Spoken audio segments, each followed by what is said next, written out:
On parlait de cailloux, ou plutôt d'empilement de pierres, pour être précis, le stone stacking en anglais. On peut arrêter la dame, s'il vous plaît? Merci beaucoup. Alors le stone stacking, qu'est-ce que c'est? Eh bien, c'est une discipline très ancienne, un art qui consiste à faire tenir des pierres en équilibre. Le résultat est parfois bluffant, les sculptures semblent défier les lois de la gravité. C'est vous vrai. amenez quelques photos que vous allez pouvoir décrire à nos chers Bon, auditeurs. on essaye tous. Hein. Oh, c'est C'est un dingue! truc de fou, moi j'adore. Alors, on prend une petite. Donc, l'idée, c'est de prendre des pierres différentes et de les poser les unes sur les autres. Effectivement, parfois un peu en équilibre. Si vous posez les pierres à plat, ça n'a aucun sens. C'est ce que tu fais, toi, Ahmed, et ça ne marche pas. Ce n'est pas drôle. C'est pour ça que tu as perdu. L'idée, voilà, Totalement, tu es exactement. complètement. Alors, l'idée, là, j'ai une très belle photo de pierres posées les unes sur les autres en équilibre, un équilibre instable, mais chaque équilibre instable compense l'équilibre instable du dessous, et tout ça donne une Qu'est-ce espèce que c'est beau. d'harmonie Ah ouais, totalement. pierresque, Bon, c'est beau. totalement magnifique. quel Je peux tenir un poète. quart d'heure. Hein, donc, Bon, moi, on va ça m'est revenir, égal, on va hein. revenir à mon info. Les championnats d'Europe d'empilement de pierres avaient lieu le week-end dernier à Dunbar en Écosse. Et Cocorico, c'est un Français qui a remporté le titre. On le surnomme Esperanza comme Espérance. Bravo. Il vient de rentrer d'Écosse avec un peu de retard car il a loupé son avion retour. Bonjour Esperanza. Bonjour. Bonjour et félicitations, Mazette. Merci. Vous avez empilé combien de pierres? Alors j'ai empilé 40 pierres durant la première épreuve. 40 pierres. Alors comment ça s'est passé justement les championnats d'Europe? Il y a plusieurs étapes. Comment vous êtes jugé? Il y a 3 étapes. Donc la première étape, ça consiste à empiler le plus grand nombre de pierres en une demi-heure. Ouais.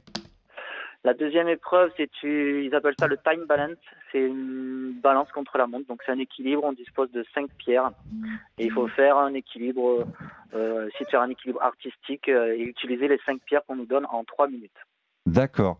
Alors c'est sur quels critères que vous êtes jugé après? Donc pour la tour, c'est sur le nombre de pierres évidemment. Ouais, forcément.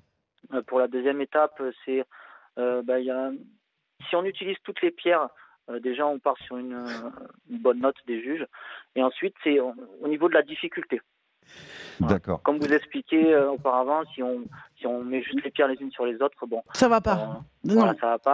Par contre, si on prend des risques, voilà, là, ça peut plaire aux juges. Et, Mais, on mais peut 40 essayer de 40 pierres empilées les unes sur les autres, ça fait quelle hauteur à peu près?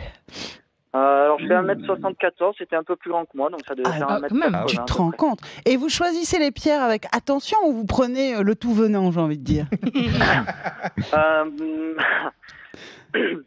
Quand je fais des équilibres en France, pour les immortaliser en photo, il y a un travail de recherche, j'essaye de prendre des Oui, pierres qui me plaisent. Bien Voilà. sûr. Après, Mais en pour le compète. championnat, Voilà. là, c'est technique, c'est une architecture, il faut essayer de faire une tour stable. Donc oui, il faut avoir l'œil, il faut prendre des pierres qui s'y prêtent.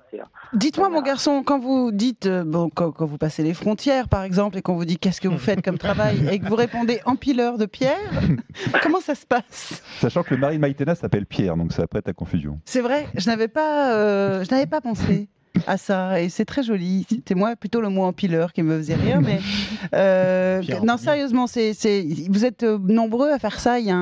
C'est codifié. Il y a un syndicat de l'empileur de pierres. Une fédération. Non, on peut dire que dans le monde, à haut niveau, on doit être une petite vingtaine.